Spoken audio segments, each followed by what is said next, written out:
Hello everyone, my name is Mr. Gentleman and we are here to do one thing and one thing only, and that is discuss Final Fantasy IV. Note that for this analysis I have used the Naming Way version, which attempts to restore the SNES build back to the Super Famicom version as much as possible. With Final Fantasy III's success, Square was developing two franchise entries at once, Final Fantasy IV for the Famicom and V for the Super Famicom. 4 would have a new version of the job system, while 5 would deal with set characters. New jobs included the Cook class, and the world would be populated by airship travel. However, the third generation of consoles' momentum was dying faster than anticipated. Compounded with financial and scheduling constraints, despite being 80% complete, Square quietly cancelled the Famicom title. Meanwhile, what was to be Final Fantasy V would become what we now recognize as Final Fantasy IV. The development represented a new age for Hironobu Sakaguchi's team. Programmer Nazir had moved on to the Secret of Mana project. Akitoshi Kawazu and Koichi Ishii both had their own franchises. 2 and 3 designer Hiromichi Tanaka, initially 4's main designer, wanted a seamless battle system with action combat in the overworld and no menus. But realizing that no longer felt like Final Fantasy, he switched to the Secret of Mana team as well. With a new 16-bit console, it was time for new blood. Tanaka's absence gave opportunity to part-time designer and writer Takashi Tokita. Originally a theater actor, he became enthralled with making games, and had now earned his first full-time job. Sakaguchi conceived the story and characters while Tokita fleshed out the script. He was also head designer and contributed some pixel art. Hiroyuki Ito, who previously had minor roles, was promoted to battle designer. We will see that he made some revolutionary advancements that changed the franchise going forward. Yoshinori Kitase and Tetsuya Nomura both made minor contributions, making this the first mainline Final Fantasies they would work on. The pressure of the project was intense. If the 14-man team did not work diligently enough, it would not have been completed within the 1 year they had. Many elements which make up the game were derived from previous titles. There was also inspiration from non-Final Fantasy games such as Dragon Quest II. Final Fantasy IV was released on July 19, 1991, making it the first RPG for the SNES that was not a port of some kind. With such status, we must discuss the success as a trailblazer establishing new ideas. What did it mean as a success or failure in this regard? The leap from the 8 to 16-bit era was not only one of technology, but advancement in design altogether. As a result, the goal is to thoroughly break down every aspect of the game to not only understand Final Fantasy IV, but the bar by which all future 4th generation console ideas will be judged by.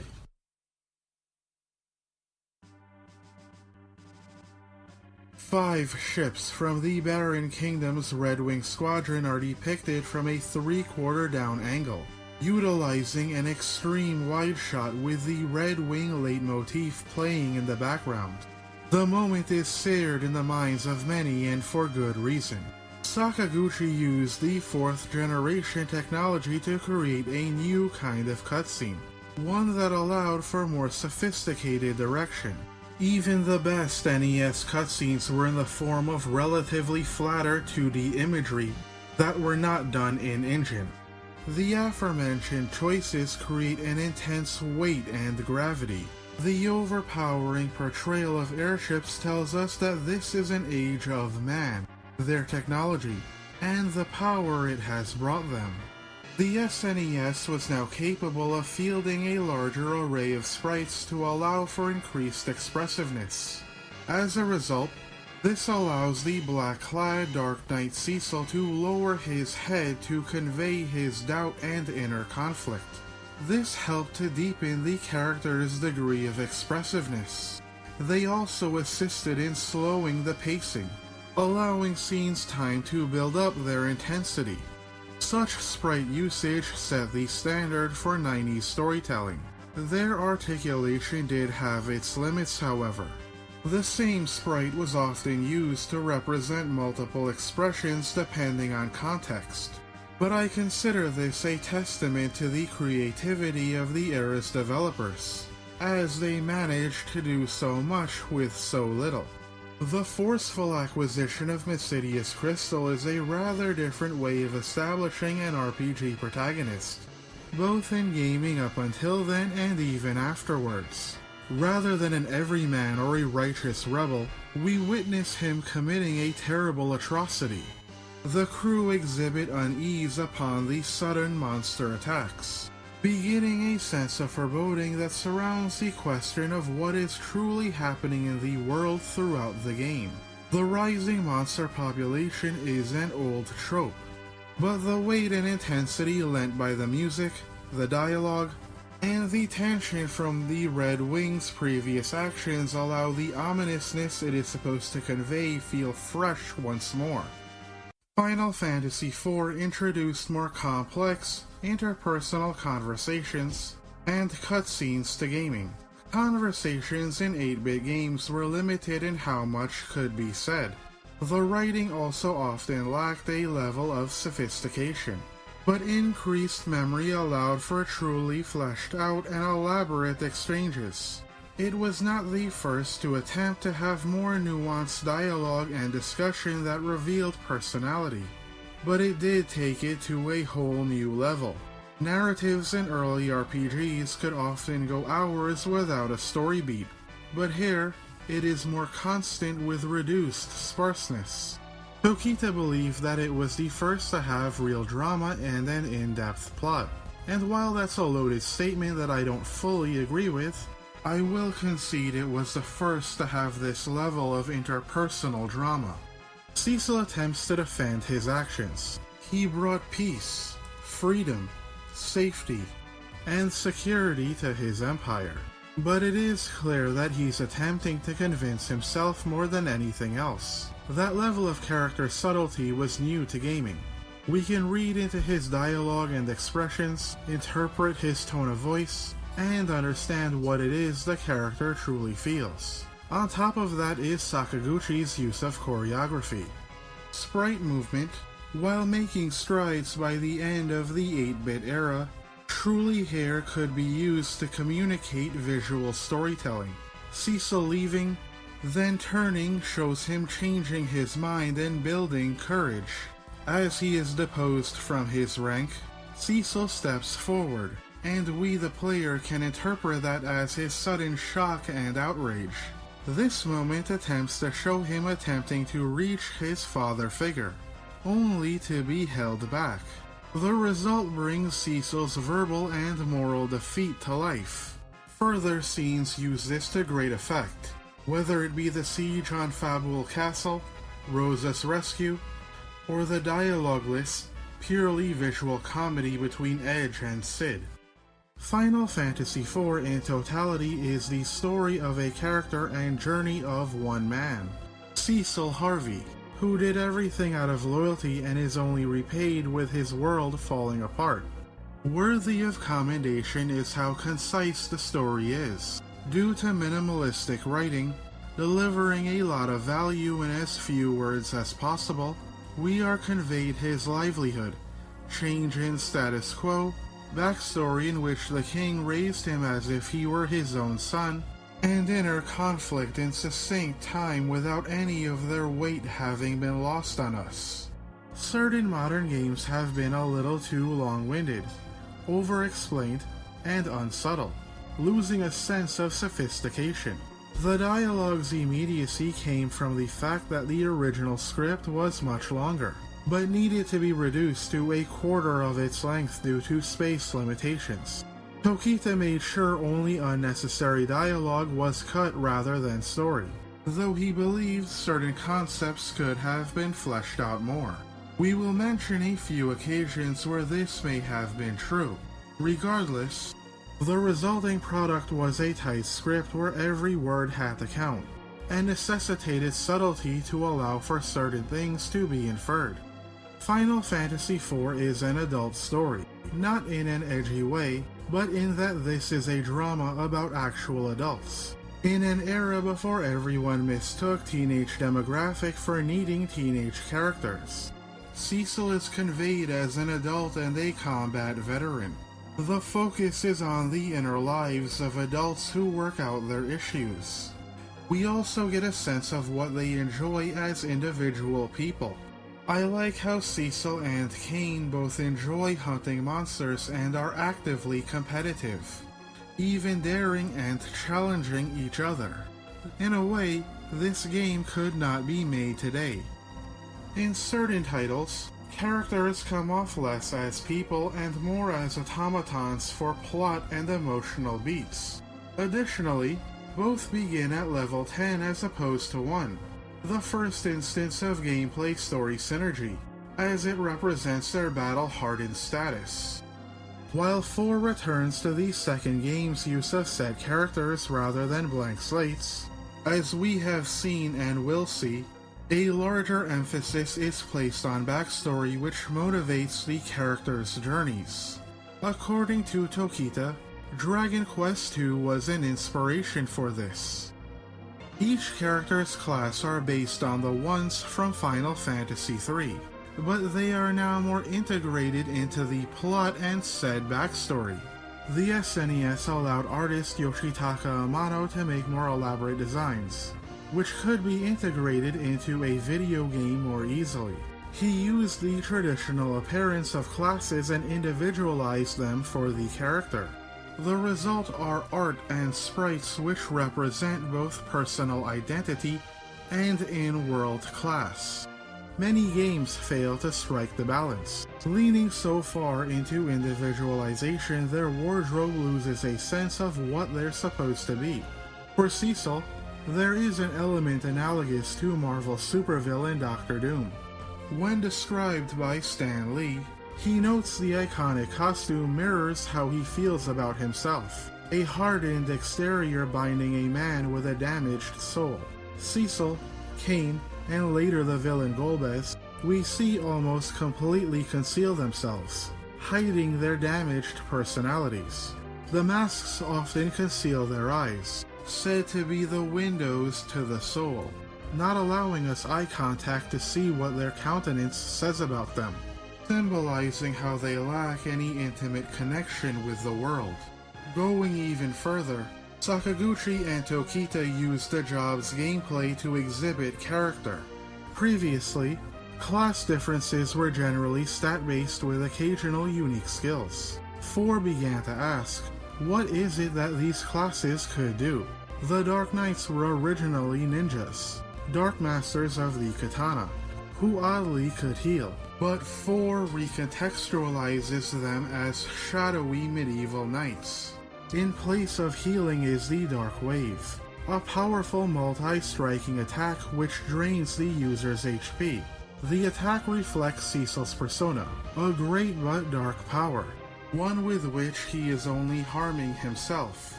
It is a perfect symbol for how he has been given power from his beloved king, but his role has only caused him inner conflict and sorrow. Kain's Dragoon plays similarly to 3's incarnation with the jump command, a slick, cool, powerful move to accompany his cool, dangerous exterior. But this hides a man who behind the mask contains an introverted brooding and insecurity. Cecil and Rosa's encounter unites everything I have mentioned so far nicely. The game's second leitmotif, the beautiful and romantic, but forlorn love theme plays. The choreography conveys Rosa attempting to approach, while Cecil's words force her to maintain her distance, conveying the divide between the lovers. There is a sense of the unsaid, with Rosa attempting to bridge the gap and Cecil turning away, as he feels his recent actions have stained him.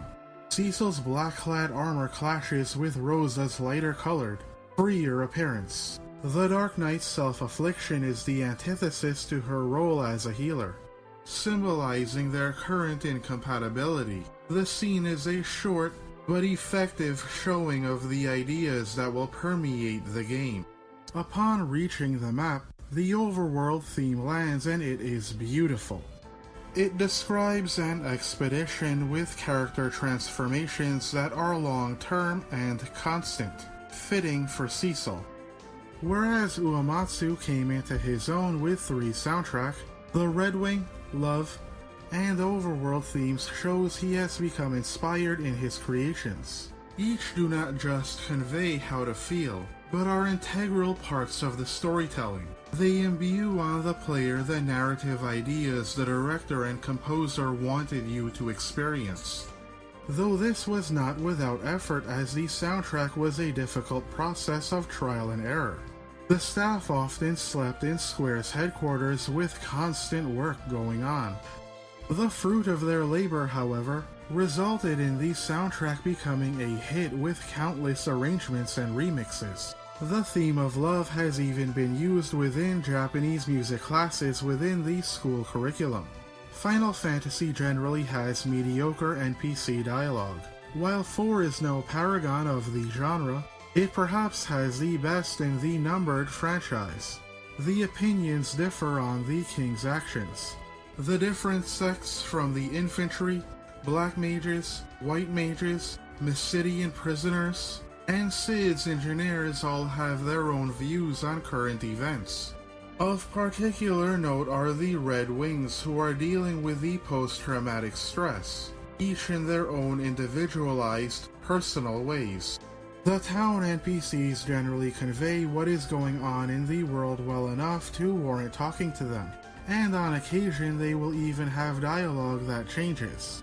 Residents of Baron in their own personal ways reveal the rising oppression in the kingdom. From others we can glean the controversial status of the Dark Knight class. The result is added world building that supplements the stories of our characters. The combat uses the new Active Time Battle, or ATB system. Hiroyuki Ito, while watching Formula 1 racing, saw how the cars were racing at different speeds, constantly weaving and changing position. This inspired him to create, with the help of one of 3's designers, Kazuhiko Aoki, and new hire Akihiko Matsui, a new way of combat. ATB utilized each character's speed values to determine when they would receive their individual turns in real time. The percentage of turn arrival can be seen by hitting select, though a better and more immediate visual representation would have been preferable. Both wait and active options exist, changing whether an enemy may attack while you are within a menu or not. The first 3 Final Fantasies use the hit system, which is still present in attack calculations, but it is downplayed heavily. ATB overall added a faster pace to combat. It contributed a psychological edge in having to wait for your turn then use it efficiently. What is often unacknowledged are the speed settings. These only affect enemy momentum. Thus, it functions like a difficulty modifier. For those who wish to test themselves, 2 or 1 speed is there to push you to your limits. The first appearance of ATB is actually quite well paced. Battles flow and individual turns play out in a way that keeps the player active. It is unfortunate that people are used to the ports, all of which have programming errors that make them slower than the original. One argument often made about ATB is how the random starting points makes clearing weaker enemies slow.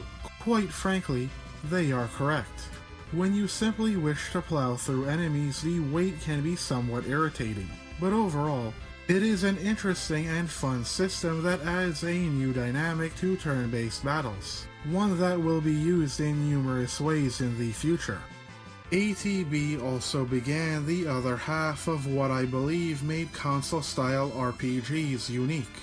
Whereas Dragon Quest III introduced unique character-building systems, Final Fantasy IV introduced a unique combat system. Hints of this existed in prior games, but this was the first system that completely altered the way combat played in a unique way, becoming an inspiration for so many console RPGs afterwards.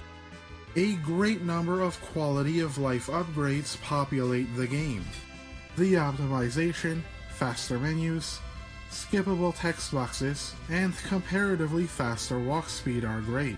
Any additional changes that I deem important enough I will list on the screen. The 16-bit technology was a huge visual leap, giving life to the world and environments beyond what 8-bit consoles were limited to. In retrospect, the graphics are primitive compared to later SNES games, but remember that this was the first among new SNES RPGs. For what it is, the clear colors and detailed visuals did so much for Final Fantasy's look. An unappreciated improvement is that compared to the NES's mostly black screens, battles now have fully drawn and detailed backgrounds. The Mist Cave visually is very much its namesake. We are warned a few times to turn back, managing to add an ever-present narrative to the dungeon without impeding gameplay. In design, it is a roller coaster style dungeon which were unfortunately becoming the norm. Roller coaster means a linear, straightforward dungeon with few divergences. Quite a few areas in the game are aptly characterized as such. However, what grants them some intrigue is how they were consistently winding, visually designed to feel like you were traveling an intricate tunnel. Especially so thanks to the SNES's ability to create more realistic environments, compared to the blockiness of its NES brethren. This grants them a sense of the location feeling like a naturalistic, graphic, vivid place. Many bosses in 4 are A. built around the ATB system, and B. function as puzzle battles. The first boss is obviously a simple, introductory one. The dragon's ability to dissipate checks your understanding of active time, holding off your individual turn until it reforms. Upon entering Mist, the shock of the King's Ring containing a legion of bombs leads to Cecil reaching his breaking point, conveyed by walking forward and only uttering 2 words. Why? Why? Ultimately, this leads to his decision to face his adoptive father. Again, choreography and minimalism work together to convey so much character. The Mist Dragon's defeat leading to an NPC's death was also a unique way of relating a boss back to story. To Sakaguchi, such battles are not moments that take place in between story, but can be better crafted to blend both gameplay and story together. Such are the things only video games can do. The death of Rydia's mother must also hit hard for Cecil, who did not know his own parents. Familial difficulty is a common element, often involved in many of the game's characters. Final Fantasy IV primarily deals with 2 themes: the reinvention of oneself and forgiveness, both of which often go hand in hand. A person with a damaged soul has a difficult time forgiving others. The incident at Mist is the second time Cecil has had to hurt innocents on behalf of his king, but his choice to protect Rydia from his country's men begins his reinvention. Rydia, meanwhile, shows us her capacity for hatred and a glimpse of her true power. At the inn, the Dark Knight chooses to defend her. For Cecil, this act of defiance is the beginning of his new path. For Rydia, this triggers her moment of forgiveness, choosing to trust a man responsible for killing her entire world.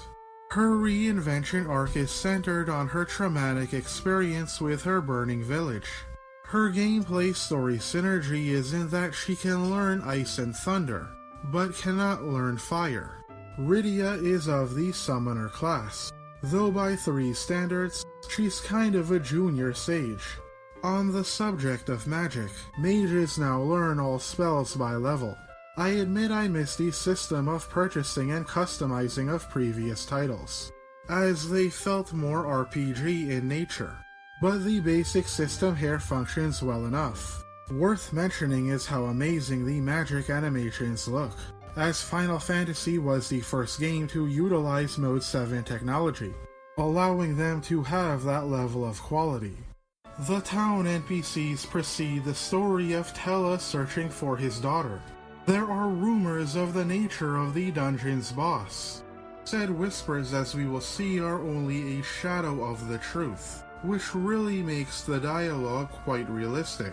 Altogether, the city functions like a lighter version of a Dragon Quest city, presenting individual narrative elements to give context going forward. Within the cave, Cecil encounters Tella, who requires help dealing with the monster we've heard so much of. As small of an event as this is, it is always more interesting to use the dungeon to include the narrative within it, rather than it being separated. Tella is a modified version of the Sage class. The gameplay story synergy is that he was once powerful, but in his old age he has forgotten many of his skills. The recall ability allows him to randomly remember and cast a spell he once knew.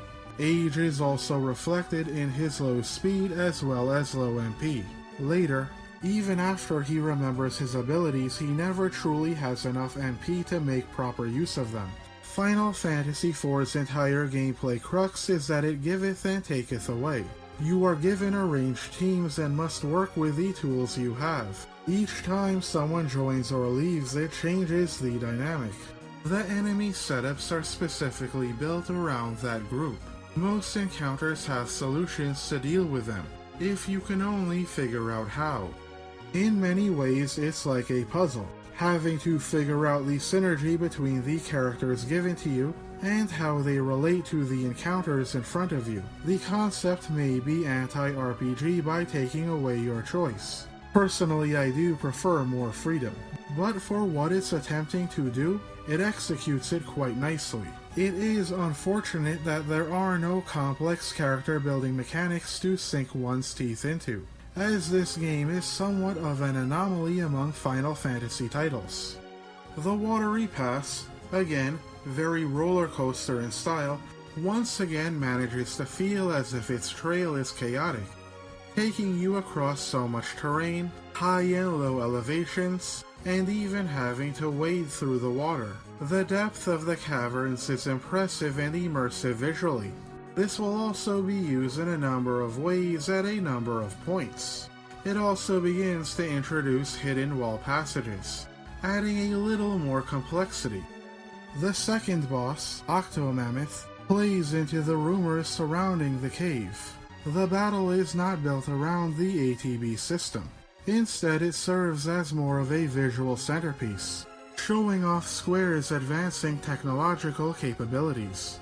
As you deplete its HP, its limbs disappear one by one to replicate the experience of a, quote, real fight where one would be decapitating it limb from limb. Square would find themselves using early parts of their games as quasi-tech demos as time goes on, perhaps to excess in certain cases. A change I should mention is how dungeons now have save points. It is understandable that it exists as a quality of life improvement. It does make sense as Final Fantasy uses game overs, rather than sending you back to the last town with a penalty. Cecil's party comes upon the city where Tella's daughter has been taken to, but the Red Wings dominate the area first. The sudden pullback of the camera to the wide shot and harsh sound effects still give the moment the element of shock to make it effective. Being able to step into the destruction afterwards is a visceral experience.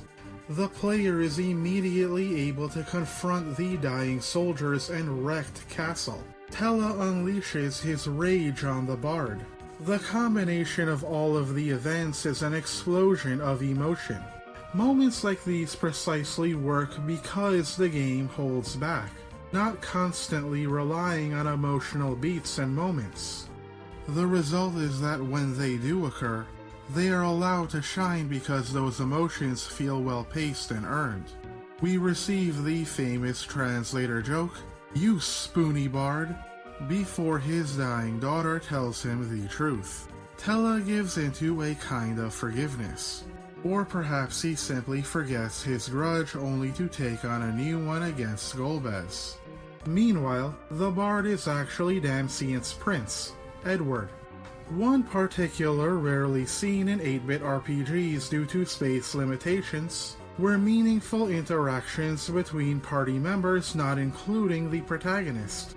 Final Fantasy IV actively attempts to include these. Not only does this allow every party member to feel involved at some point, but it allows them to feel as if they have relationships with each other.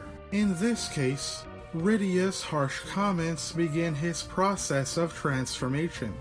For Edward, the person he can't forgive is himself. For his reinvention, it is that he is a coward who joins us and dares to lead us to the Antlion. In Final Fantasy III, the Bard had two abilities, Scare and Cheer, neither of which Edward inherits. Solve takes a potion and splits the effect among the team, and Hide allows him to, well, hide. If his HP is low enough, he will even auto-hide. What Edward does inherit from 3, however, is that each harp can inflict a status ailment. This is extremely useful as he will inflict sleep or charm quite often. The Antlion Cave is a more open-style dungeon, having you search all over for how to progress with divergences containing chests to reward you. The shape of the final room impressively gives the sense an ant-like creature lives there. The Antlion perhaps is simply another example of the monsters rising trope, though the new edition perhaps is in that it was normally a harmless beast. During the battle, the Antlion will counter all physical attacks. This serves as an easy introduction to this concept, as many grunts and bosses will utilize counters to force you to act accordingly. Thus, it pays to have Edward hide, Cecil attack, while Rydia summons Chocobo to limit the number of counters. After using the ruby to heal Rosa who sought after us and fell ill, Edward has a vision of his deceased beloved and must fight off an enemy. Edward's character moment comes in forgiving himself, leading him to make a decision to be braver. Him gaining enough experience to level up symbolizes his growth for some gameplay story synergy. What is striking about Final Fantasy IV's tone is that while it can enter moments of despair, it never crosses the line and knows when to inject hope into the story, allowing the contents to, once again, feel as if it has been paced and the emotional beats have been used carefully. Rosa, being a white mage, obviously indicates use of white magic. The new Prey ability splits healing across the party. However, it is less potent when you have a full party. However, prayers can go unanswered, which is what makes it somewhat risky. Rosa homages the archer class with her aim ability, a strengthened arrow shot that requires casting time. Rosa begins with quite a few spells learned.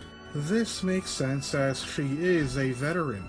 Contrast this with Rydia who has to constantly learn them, symbolizing her gameplay storytelling of a growing child. Rydia also begins a new Sakaguchi tradition. The youngest female character has their potential represented by their increasingly growing intelligence stat, eventually leading her to having the highest one in the game. Also notice Cecil's self-induced guilt trip over what he did to Rydia at various points. In one instance, it is even followed with Rydia's text box having ellipses. It is as if she wishes to say something, but won't. This will pay off later. Rosa herself does not have a character arc, but she is mostly supportive and motherly. helping Rydia with her own reinvention, encouraging her to finally learn fire. The party meets Yang, who takes on the monk class, though it is really the higher level black belt job. New is Kick, a no-cost attack which delivers low damage to all enemies. Yang's other abilities are Focus and Brace. The former allows for a stronger physical attack with some casting time. The latter builds up defensive power. Yang is a physical powerhouse in combat, but he is also one of the weakest parts of the game, partly for a lack of character dynamics, as well as for other reasons we will see in due time. The next boss fight is the Mom Bomb. The boss requires quick thinking, featuring one of the ATB's strengths. Race against time moments as you wait for your ATB to fill. There are hints that the boss is up to something. Eventually, its body becomes swollen. It becomes wise to make everyone parry as their turns come in one by one. This continues in the aftermath, where it's a race to wait for your ATBs to fill while you heal yourself, while also being concerned about enemy attacks during that time. Yang's kick is also very effective here. Just another example of how the game builds itself around the parties. This features one of the ATB's strengths, which is a race against time, effective use of your turns, and proper timing. One particular issue with the game is that there is no variation with castle aesthetics. Baron, Damsian, and now Yang's Fabul, as well as every other kingdom, have different cultures. So it is strange to see so little architectural variation. With the imminent arrival of the Red Wings, the following battles play out in a castle defense scenario, where we take on a gauntlet of attacks. It's an interesting display of gameplay variety in a scripted scenario, one where the player is able to experience the castle being besieged, as opposed to simply passively watching it. Kane shows up and attacks us in a twist, beginning another thing Final Fantasy would become known for, a consistent use of plot twists, for better and for worse. Final Fantasy IVs tend to work well due to pacing them out across the plot. They usually occur at points where they feel appropriate, where the story could have used them. Unlike certain games, it doesn't feel the need to overload or overly rely on them in place of good story. Golbez makes his first on-screen appearance. While not new for RPGs, new for Final Fantasy's an early confrontation with the antagonist. What this allows for is that Cecil's animosity becomes personal and begins to fester, something that will serve a purpose down the line. During your ship ride back to Baron, Leviathan attacks your ship in a homage to Final Fantasy II. Cecil afterwards says, "Guess I'm alone," a line that has always stuck with me for how solemn it is, perhaps because it is an echo of his emotional and psychological state. But this low point only gets lower. Mysidia, where Cecil took the crystal from in the introduction, is one of the best towns in Final Fantasy history. Everyone hates Cecil's guts with a passion, with each person having individual reactions towards him. From a mage who turns you into a toad, a dancer who changes you into a pig, a man who has turned to drinking in his despair, to a man who has an over-the-top comedic reaction, leaping off the screen. All can be summed up by this one sign: never forgive Baron. This is what NPC interaction has the power to do, to give us a visceral, personal account of the consequences of events, directly from the people most affected. But the Elder is a more merciful man, telling Cecil of a path to redemption. You may become a paladin by scaling Mount Ordeals, where no one has come back from before.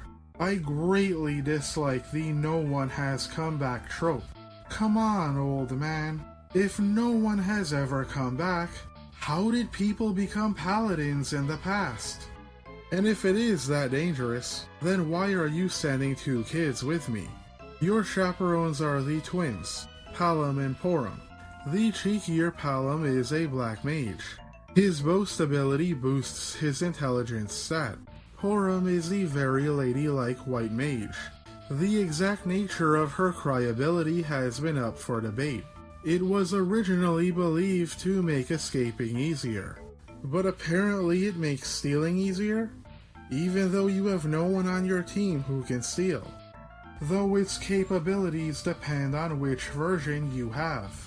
The combination attack Twincast gives the sibling relationship and expression in gameplay, while playing into the ATB with a long casting time that occupies the turns of 2 characters.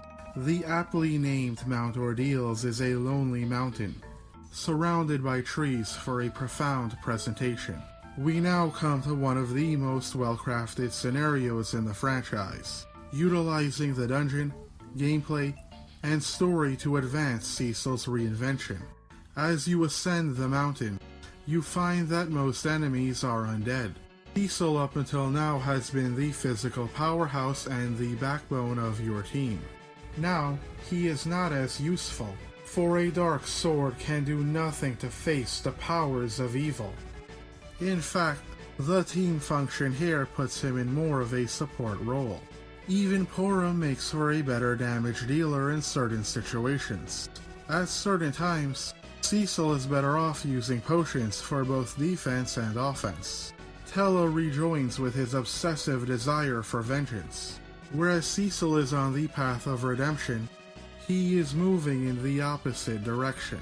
Sakaguchi brought back the concept of the 4 fiends. Scarmiglione, the Fiend of Death, is fitting for this section. A dark, deathly force reflecting the powers of darkness, the very same power Cecil has used up until now. The fiends are named after demons from Dante's Divine Comedy, specifically Dante's Inferno. Fitting, as the epic poem describes a journey from hell all the way to heaven, reflecting Cecil's journey. The battle with the Fiend of Death is initially an easy fight, but his true form backattacks us. The puzzle element includes checking if you understand row mechanics, having to switch your party rows during battle or beforehand if you know what is coming. It also tests your aptitude against undead fights. The player is even rewarded for using an X potion if you happen to have one for massive damage. Cecil now enters the main chamber. A voice mysteriously calls him son, and then Cecil becomes the paladin. The concept of class changing becomes a gameplay story element. He begins again at level 1, harkening back to Final Fantasy III's skill levels. The symbolism of taking on a new job doubles as Cecil narratively begins a new life. Being able to clearly see his face is almost a shock after it having been concealed for so long. Cecil must now quite literally face himself. To win, he must parry instead of attacking, signifying his new role as a defender, both in story and gameplay. The voice says that justice is not the only way.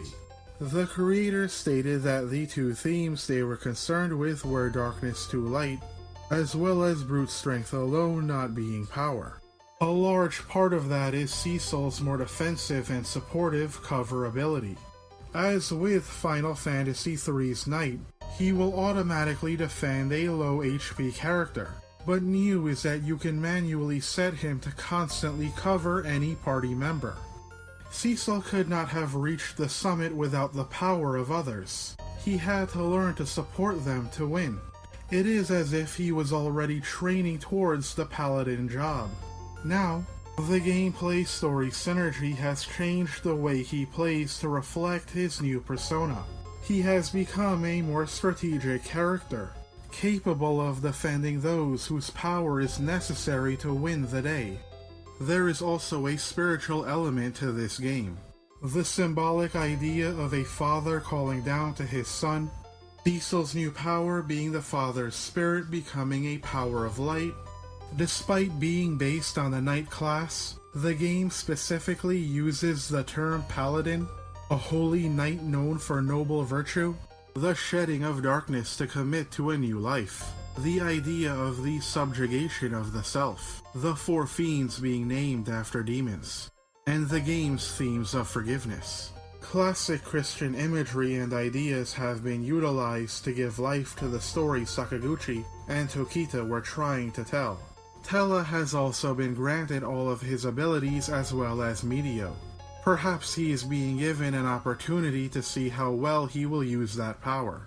The final phase is the descent of Mount Ordeals. Most dungeons in Final Fantasy IV are bridges to the next area, but this is one of the few inward dungeons. While you may use Tella's exit to escape, for the sake of Cecil's levels it is wiser to walk back down. Unlike his Dark Blade, Cecil's new Sword of Light is now very effective against the enemies, allowing him to train in his new vocation both literally and symbolically. Prior to this part of the game, the darkness allowed you to win easily and quickly, but now he must take the time to train in a better, newer way. Is the dark side stronger? No. Quicker, easier, more seductive.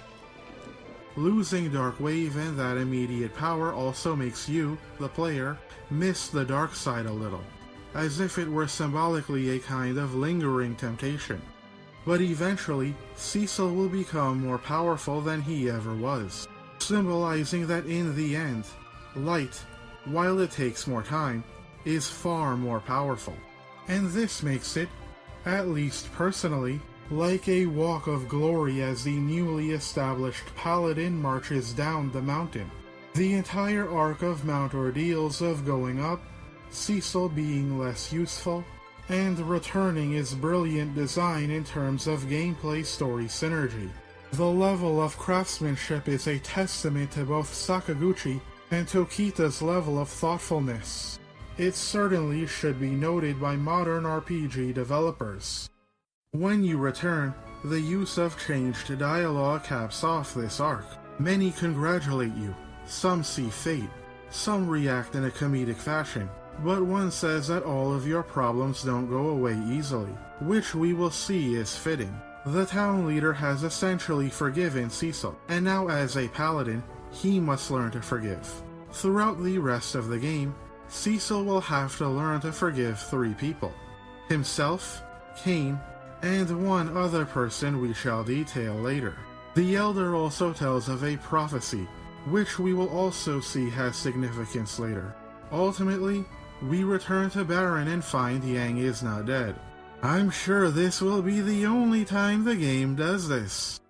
The Old Waterway has an interesting feature in using secret wall passages as the primary means of navigation, forcing you to search for your way forward, putting this aspect of the game to full use. Bygone is a tripart encounter. The arms can attack and inflict sap and paralysis. The body counters with reflect if struck with magic. The arms, if defeated, can regenerate. While not overwhelming, it does help train you in being active while consistently dealing with all that is going on. It can be seen as an introduction to many of the crazier bosses going forward. We discover the king has been dead all along. The fiend Cagnazzo has taken his place. The puzzle elements here involve him using a water shield which requires lightning or ice to take down. If he takes too much damage, he retreats into his shell. Afterwards, you fall into a wall trap where Porum and Palom petrify themselves to stop it. On your first playthrough, even if we did not know them very well, this is a legitimately sad moment, though more on this later. The embers of hatred for Golbez also begin to truly kindle within Cecil at this point. Cid also joins us here. He is an engineer, but functions as a combination of 3 scholar and Viking. The Viking's low accuracy meant going between a higher or lower level of hits, with the higher end being the best possible damage you could do at the time. Cid's hit rate is so much more severe than that class's risk and reward, often leading to him missing. He is perhaps the most boring update of what he is based on, not truly adding much at all. Cid grants you the airship Enterprise. The Mode 7 technology scales and tilts the ground to create a 3D-like experience. Considering the year was 1991, this was truly an impressive visual feat. It allowed you to more viscerally feel the experience of flying around the world. One location you can stumble upon is the town of Mithril. Aside from great equipment, the game is quite playful with its fantasy races. There is not much to say other than that the interactions with them brighten the world and add some comedic variety. In many ways, this was technically the last time Final Fantasy would particularly use ones associated with Western medieval fantasy. We find Edward is well and alive because, well, why not? Spoilers, death kind of means very little in this game, unless you're over the age of 65, of course. The Magnes Cave contains the Dark Elf, who stole Troya's Earth Crystal. It adds a new cavern style to give the sense of a fragile, dangerous cavern as one descends. The dungeon's unique gimmick is that due to an electromagnetic field, using metallic weapons leads to a paralysis-like state, meaning you must remove them, adding a sense of tension. The Dark Elf battle includes Edward's final character moment. I have always found it unfortunate that Edward is remembered for his cowardice, rather than the fact that he crawls across his room half dead just to save you. When he plays his harp, the single instrument acts in contrast to the harsher boss theme. Its peaceful tone also stands against the rough words of the Dark Elf, letting you more viscerally feel as if one is countering the other. The elf has a specific pattern, first using a trio of spells, then being one of the first bosses in a RPG to reduce a party member's HP to 1. Then add in he attempts to use pig status on the next turn. It becomes a frantic race to maintain your HP before he restarts his pattern.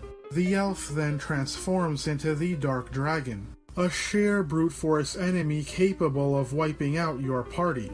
He requires both slowing and sheer force to be defeated, though he does have a kill switch.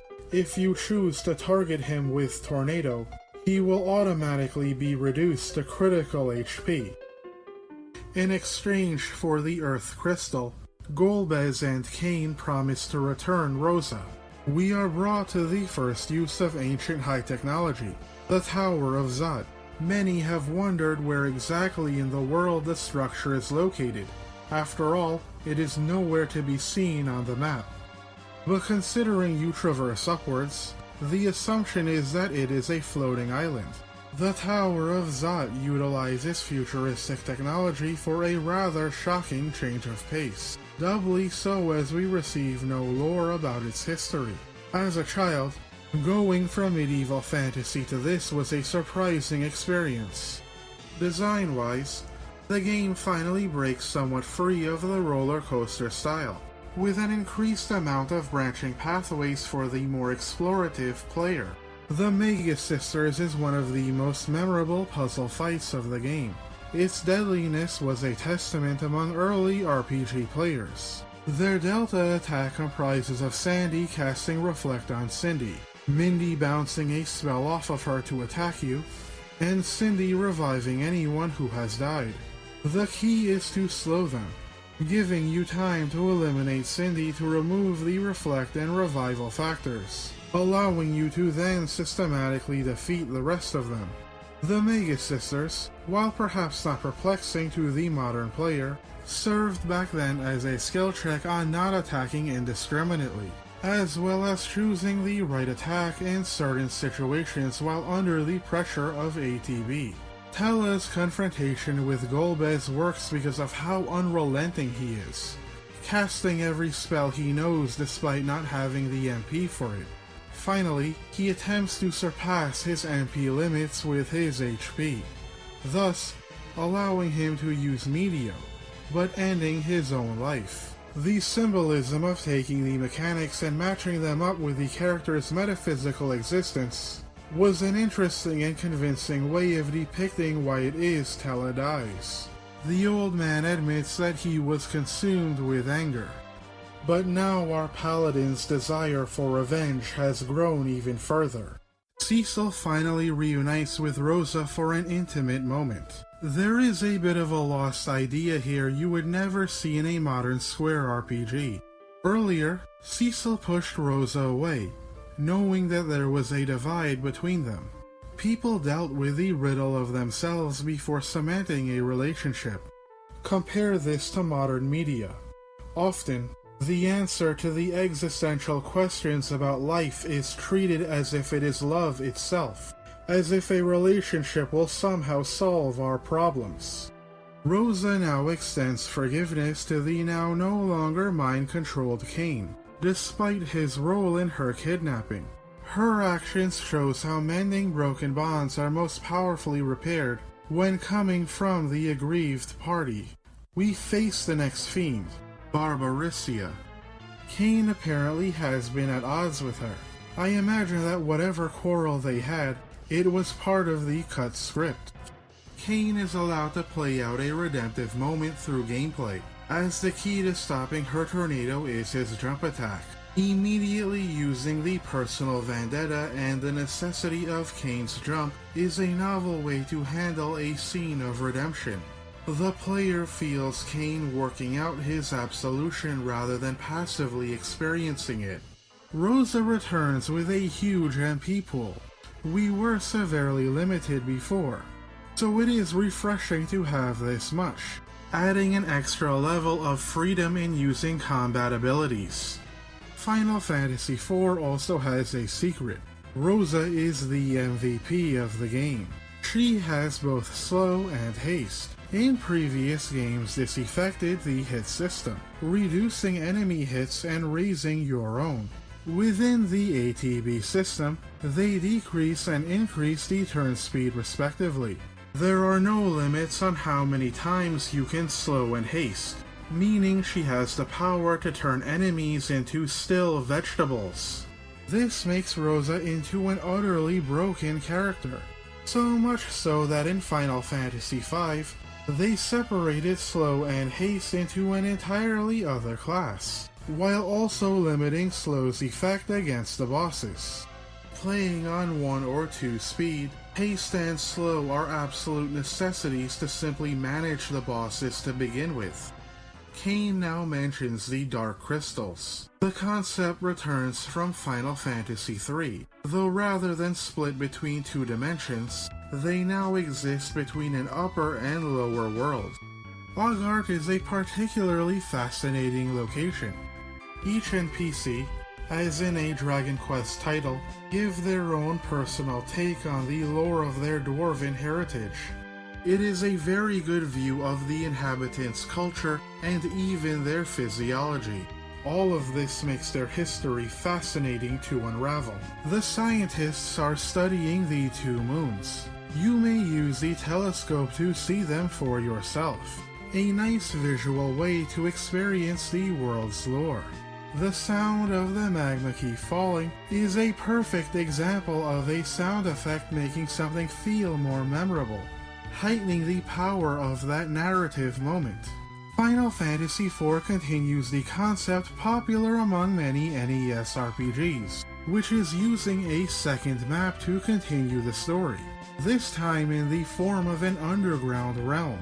The atmosphere is colored by its hot reds, bright yellows, and cooled magma browns.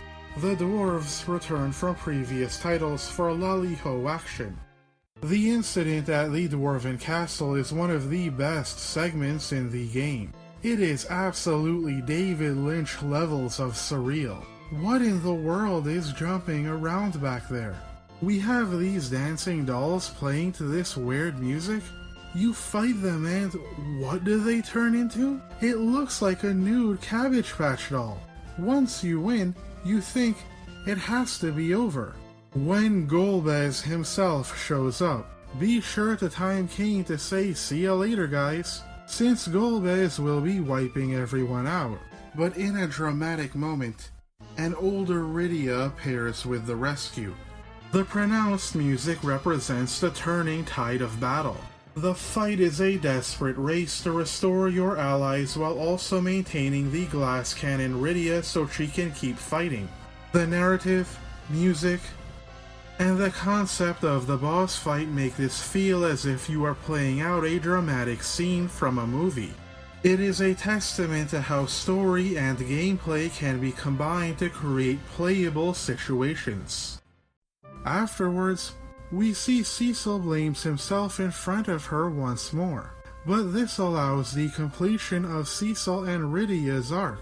Before, she ignored his difficulty with forgiving himself, but she finally speaks up and tells him to stop blaming himself, as it clouds his ability to focus on the greater evil. And then, to cap off this roller coaster of emotions, Golbez's hand suddenly comes to life and grabs the crystal. The scene ranges from the weird to the emotional to the thematic to the weird again. Absolutely, this is one of the most memorable sequences in any Final Fantasy ever. A remarkable design pattern already present, but becomes increasingly prevalent, is the expansion of enemy weaknesses.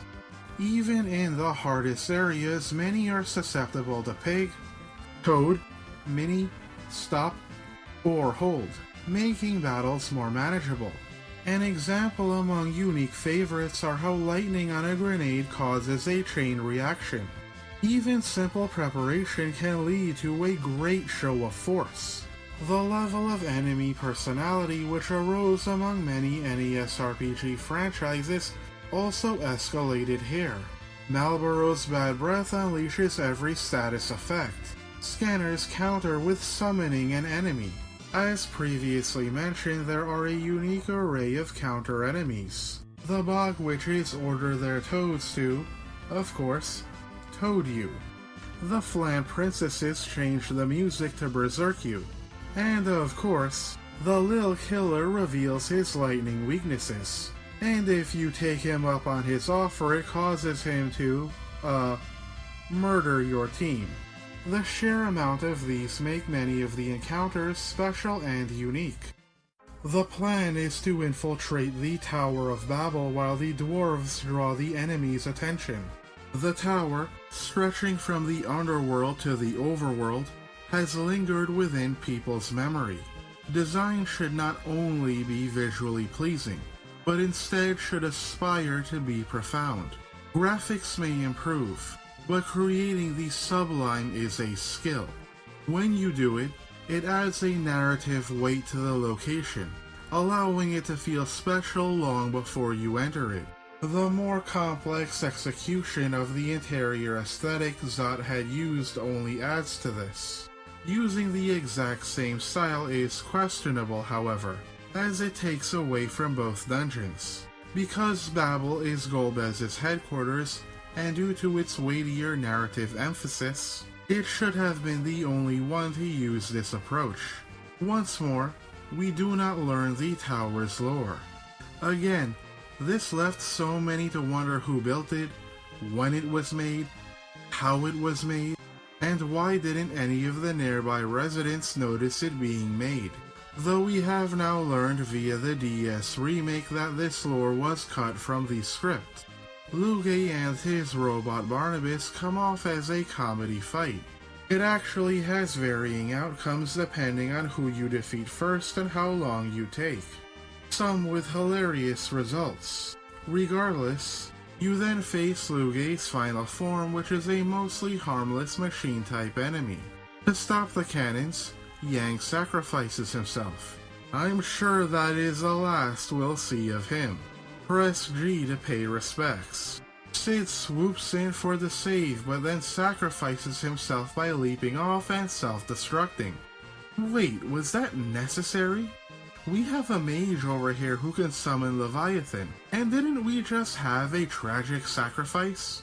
Anyway, in order to access the higher levels of the tower, we must traverse through a cave near Eblon, the destroyed Ninja Kingdom.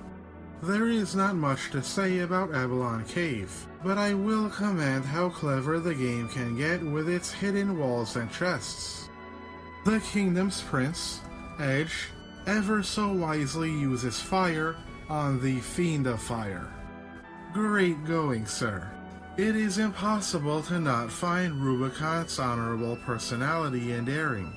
In so few lines you gain a sense of who he is, something which has remained quite captivating. Rydia sheds tears over the loss of Yang and Sid, convincing the loner Edge to join us. This marks one area that could have been fleshed out more and given more weight, as the lead-in moments of Rydia breaking could easily have gone unnoticed. Edge is of the ninja class. Unlike 3 where you had to manually equip shurikens, he has been given a separate throw command. Edge can now throw any weapon for extra utility. Rather than single mastery or being a powerhouse, he is a jack of all trades between all of his abilities. Boomerangs and ninjutsu make him an effective back row attacker, but his blades and Yang's claws for elemental damage cause him to have front row formidability as well. We now have access to the upper floors of the Tower of Babel. The area in design and concept is not much different from before. At the end we encounter Edge's parents. The deformed, outlandish designs are so different from everything else we have seen. The Frankenstein nature, using monster parts rather than human parts, to this day feels so uncanny and unnatural in appearance. The horrifying nature of it all still has an impact to this day. The final fiend, Rubicant, will absorb ice damage with his cloak closed, but will be weak to them with it open. Edge's steel can actually force his vulnerability. The team falls on yet another airship. Back at the Dwarven Castle, Sid, who of course is alive because, I don't know, he had 1 HP after he blew himself up, maybe he had his pockets stuffed with high potions, whatever the case, he upgrades your ship to fly over the magma. We are now privy to more side content which was beginning to arise in Japanese RPGs. You have a choice between facing them now but having Kane in your party, or you may return later with higher levels. But that means going on without great summons and equipment. The Sylvan Cave is a more NES-inspired area. I mean that in a good way. The paths are serpentine with passages and stairs leading to such grand divergences that force you to figure out the area. It even has 2 exits, one leading to exceptional chests and one to a peculiar home. And at the end, you find Yang. You know, thinking about it, what exactly is Yang's story in this game anyhow? It feels as if in terms of development and themes, everyone had a point except for him. But you see, the deeper problem isn't that Yang is alive. You see, Yang, everyone else in the game had the decency to only have 1 fake death scene. You, however, have the audacity to do it twice. But yes, let us address the deaths. The final boss doesn't even remain deceased. Whatever happened to the good old days when people died when they were killed? According to Tokita, all the quote-unquote deaths were to enhance the adult drama. But so many fake-outs only had the opposite effect, as they felt very fanfic in nature. Another reason was apparently to mimic certain shonen anime, but without an in-story device like the Dragon Balls and the rules surrounding them, the fake deaths have no good objective reason to exist. Anyway, in order to receive the Sylph Summit, we must travel all the way back to Fabul, obtain the pan from Yang's wife, and then do this dungeon all over again. Anyway, take the pan and pretend it's one of those 90s drug commercials when you smack him in the head. But if you return the pan to Yang's wife, at least you get the best throwing item in the game out of it. The Summoner Cave, while nowhere as crazy as the Sylvan Dungeon, still provides a somewhat complex location to search around. I absolutely love the portrayal and lore of summons in this game. Just the idea of uncovering a hidden civilization beneath a dungeon was incredible. You find you could interact with the summons you have been using all along. They exist in a real, tangible space where they live out their lives. They even have their own societal structure and traditions. The visuals, such as the unique architecture not seen anywhere else in the game, the ambitious multi-layered design, along with the music, just make it all feel so special. It simply makes it one of the best places to discover in Final Fantasy IV. Almost every Final Fantasy going forward would contain lore for its summons. But has anyone wondered how these summons feel? What if you're a summon and you're in the middle of something important? Then some nobody summoner on Earth decides to pull you out of whatever it was you were doing. Or what if two people were trying to summon you at once? Anyway, this was the place Leviathan brought Rydia to teach her of the world's new threats. But what about all of those sailors? They had families, you know. And what about us? Considering our formidability, you almost murdered your best chance against evil. The Summon Queen Ashura will both attack and use random healing effects. The key here is to cast Reflect on her to steal her healing. While she hits hard, with good fortune, she will be the one healing you. Leviathan is an absolute knockdown drag-out fight.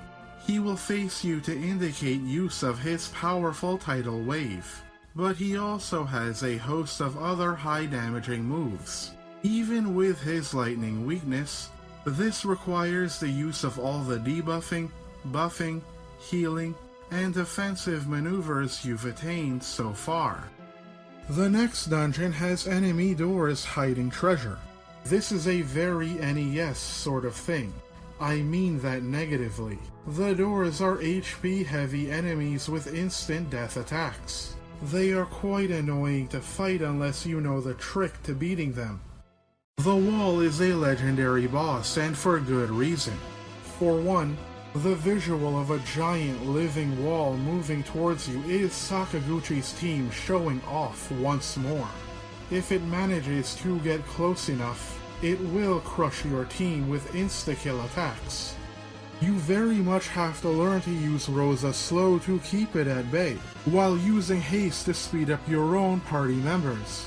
Overall, it is a brilliant idea in concept and execution. It is revealed Kain is still under Golbez's control, and he steals the last crystal from you.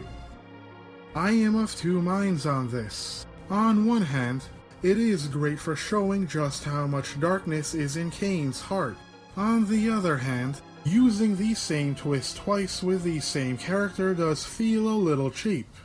Returning to Mysidia, the people pray to raise the lunar whale. On one hand, the lunar whale makes for an incredible final airship, with an incredible look both on the exterior and the interior. It also has a recovery area, similar to Final Fantasy III's Invincible. On the other hand, we just got a new airship. It still has that new airship smell. We barely made use of that cool-looking drill. As with Final Fantasy III, we now have 3 airships that have 3 different functions. All of this excessive. Regardless, being able to go to the moon was an absolutely crazy idea when this game came out. Throughout the game, there have been moments of hints of the moon's significance. The player's arrival pulls together these disparate clues. As with any foreshadowing, it's impressive to see how many indicators there were as to where the story was going. Technically, Phantasy Star 3 did the 2 moons idea first, but you were only able to travel to 1 dungeon each.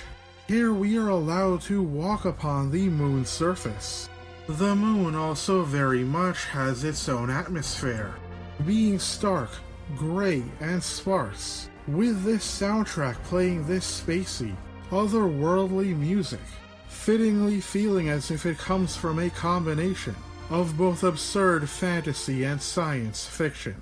Fusoya and the Lunarians take the trope of ancient futuristic societies to a new level. The Lunarians are an alien society of advanced beings. They were waiting for humanity to progress. It is as if the game's theme of reinvention and transformation extends to all of humanity.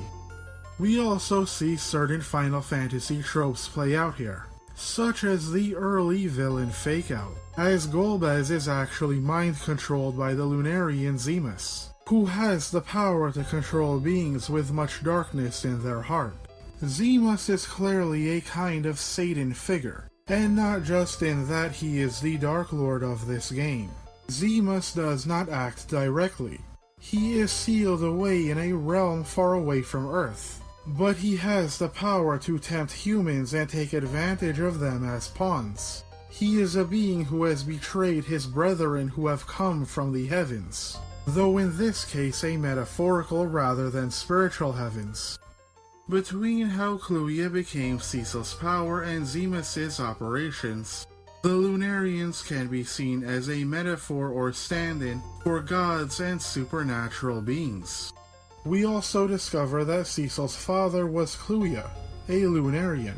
This begins Sakaguchi's tradition of a main character of two worlds, who specifically have a father who is non-human and a mother who is. Fusoya chooses to join us. He is quite a powerful sage-type character, but only has decent MP, perhaps a gameplay representation of his old age. His Bless ability casts regen on everyone, highly useful if you plan on tackling Bahamut's cave now. The Giant of Babel is where the ancient high-technology trope finds its climax. The Giant's complex design, his weighty steps, and wave of destruction was so impactful upon release. But admittedly, the design practically being pasted onto the map does not look as impressive today. The Red Wings theme plays over the dwarves launching a counter-offensive, whereas at the beginning the song represented Baron's conquest during Cecil's time of acquiescence, it has been fully recontextualized as a heroic theme of defiance. Oh, Palom and Porum are no longer petrified, because of course death is nothing more than a passing phase of adolescence. The Giant as a dungeon is a great and unique conceit. Just the sheer idea of infiltrating a giant mech and descending through its body parts is exceptional in and of itself. The unique music grants the area a sense of finality. The clockpunk style aesthetic with its giant gears and parts, all of which presumably allow the giant to move, help bring this concept to life even more. Altogether, it makes for a worthy late-game dungeon concept. The Archfiend's fight is a gauntlet, but ultimately, this is a repeat of their original encounters. They do hit harder now, but simultaneously they have lost some of their special abilities, such as Rubicant's ability to close his cloak. The CPU battle, however, is considerably more compelling. It consists of the main, attack, and healing module. If you destroy the smaller nodes, the CPU will deliver a huge counterattack. The speed of the boss's activity is notoriously troublesome for many. Further, many think to spam their big attacks, destroying all the nodes repeatedly, but that simply makes things more problematic. The more strategic move is to destroy one node, have Rosa slow the other into less activity, then focus on the primary module. Figuring out this puzzle makes one of the hardest bosses into one of the easiest. It is revealed that Golbez is in fact Cecil's brother. The slow burn of Cecil's anger culminates here. Like driving into a wall, he is paralyzed by the fact that he has hated his brother the entire time. The careful build-up is used to lead to a moment that causes Cecil's paladin status to be confronted with one final challenge. one last shard of darkness. The only remaining obstacle is Zemus himself. What is unfortunate is that despite all your former allies being alive, you cannot switch in for any of them. Despite Yang's absurdity, his physical force would have been most useful here. As with Final Fantasy III, the final side areas contain high-end summons, but these have a bit more depth to them in both narrative and combat. Both Odin and Bahamut can be approached anytime after visiting the Feymarch. The former King of Baron now lives on with the power of Odin. It is a relief that Cecil's father figure, having been such a major factor in the early game, manages to have an uplifting ending. Odin is a race against time. If not defeated swiftly enough, he will raise his sword, indicating that he is about to use Zantetsuken, a one-hit KO attack on your entire party. Haste or slow, edge using lightning claws, berserk, and heavenly wrath items all prove pivotal here. On the moon is Bahamut. Once again, he has a different role compared to previous games. This time he is the god of all summons. The Mighty Dragon is the first RPG boss to utilize a countdown to a super powered attack. When time is up, he will use Mega Flare on your entire party. The key here is to cast Reflect on everyone, bouncing the attack back on Bahamut. With most bosses out of the way, there is one final word to be said on puzzle battles. The idea of bosses necessitating particular solutions is quite clever. However, in certain cases, they can cause the bosses to become a matter of repetition of the same actions, or they can simply become a matter of inputting the solutions, nullifying any sense of there being a fight to begin with. Even the mighty Bahamut falls prey to this design sensibility.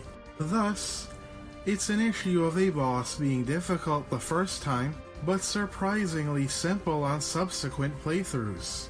The best puzzle battles are the ones in which you must figure out the solution, but pressure you to stay on your toes, and perhaps even force you into situations where you cannot execute optimal strategies. While excellent in concept, this should serve as a warning in terms of designing combat. Final Fantasy IV also contains a few possible plot holes. Where did the prophecy of the whale come from? Did it originate with the Lunarians? If so, when? And if long ago, how old does that make Cluya? Perhaps Lunarians age differently? How long were the Lunarians dealing with Earth? Considering the time frame between Babel being built and Cluya settling on Earth is up in the air. Why don't more kingdoms say anything about Babel's origins? Considering it's not exactly inconspicuous and was built near the kingdom of Eblon. None of these are impossible to answer, but there is certainly a lack of resolutions. The final dungeon, the Lunar Core, is actually not an overly complex path to the final area. What makes it intricate is that it incorporates long branching paths to hidden routes, and teleporters to chests and bosses holding the best equipment in the game. It allowed for a grand scale dungeon on level with the last game, but it feels more streamlined in nature. This is because you can use the exit after dealing with a particular path, thus allowing you to reach the previous branch quite quickly, permitting the entire area to not feel overwhelming. The Red Wing theme once more serves as a triumphant march for the heroes.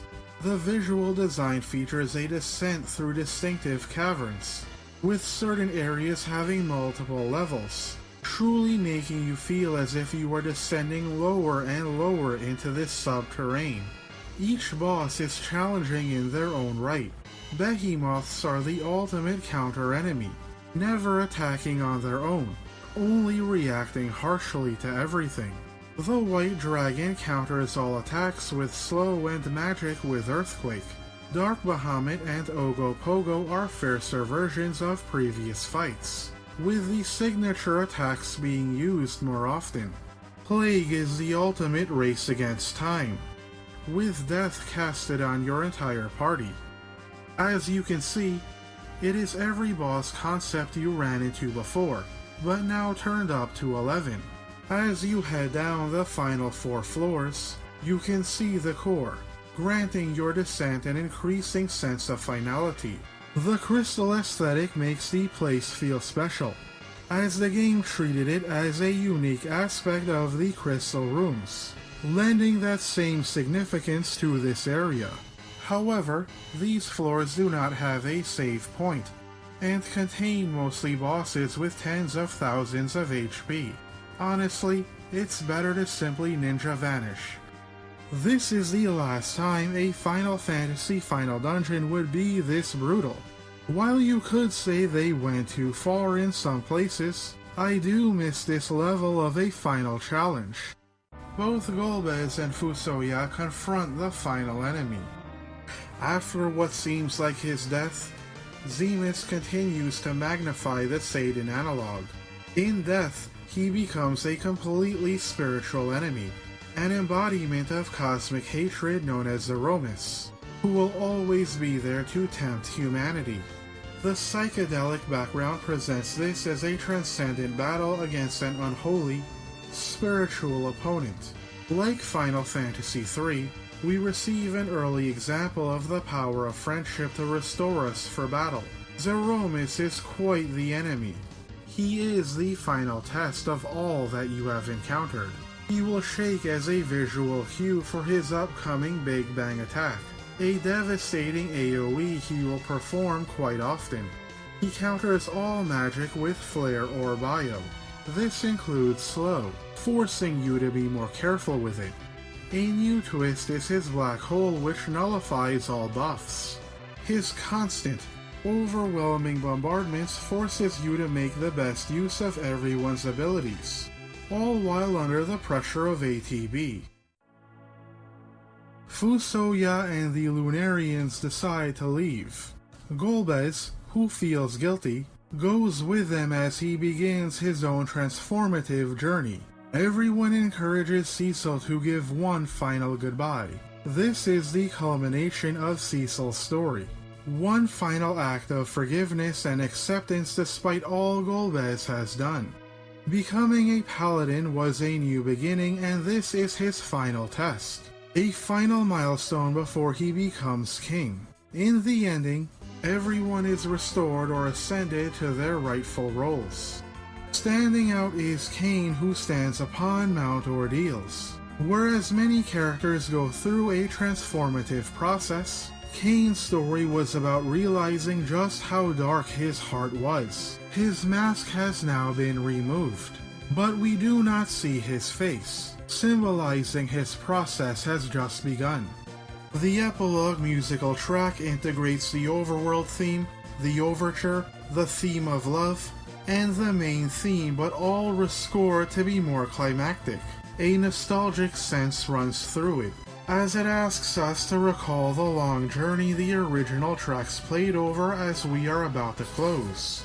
Finally, it transforms into a version of the Red Wing theme, but functionally serves as an anthem, proclaiming a new order has been established. After going through stages of purification, Cecil attains the end of his arc. While the power of friendship stories can be cliché, having the main character play a role as defender for glass cannons conveys these ideas through gameplay, making it feel more profound. Quite similar to Aragorn of Lord of the Rings, Cecil is somewhat of a Christ illusion, specifically to his kingly nature. Backed by the metaphorical blood of the gods and his holy paladin nature, his rise to kinghood represents a restoration to the order of the world. As Cecil and Rosa are wed and coronated, the Lunarian moon leaves, fulfilling the prophecy of the moon searching for its own light. When it comes to remakes, Final Fantasy IV has quite possibly the most sordid release, re-release, and remake stories within the history of gaming, filled with necessary, but unfortunate business decisions, to translation issues, to sheer incompetence. It is such a long and strange legacy that it deserves a video of its own.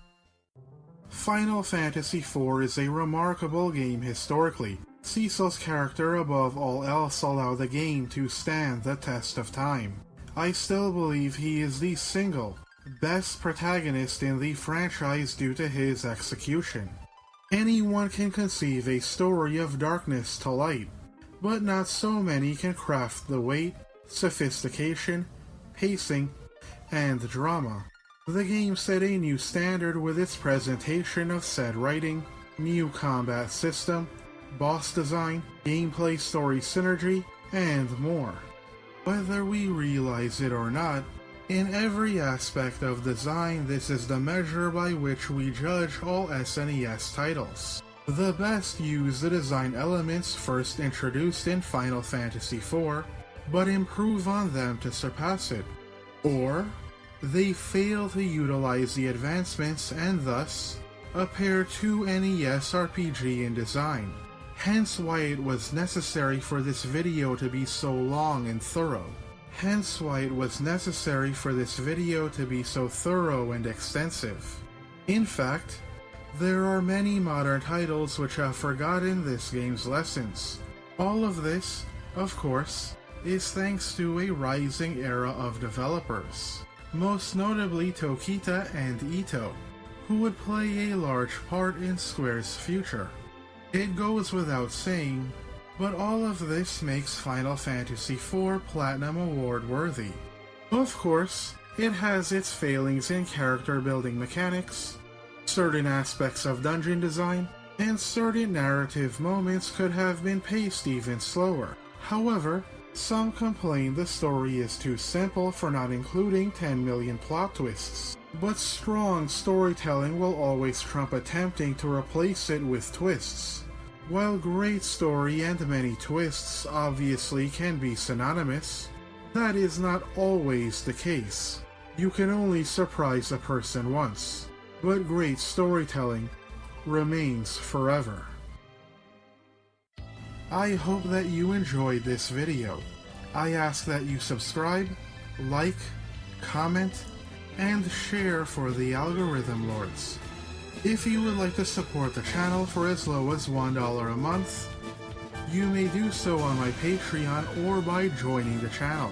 Thank you for watching, and God bless you all.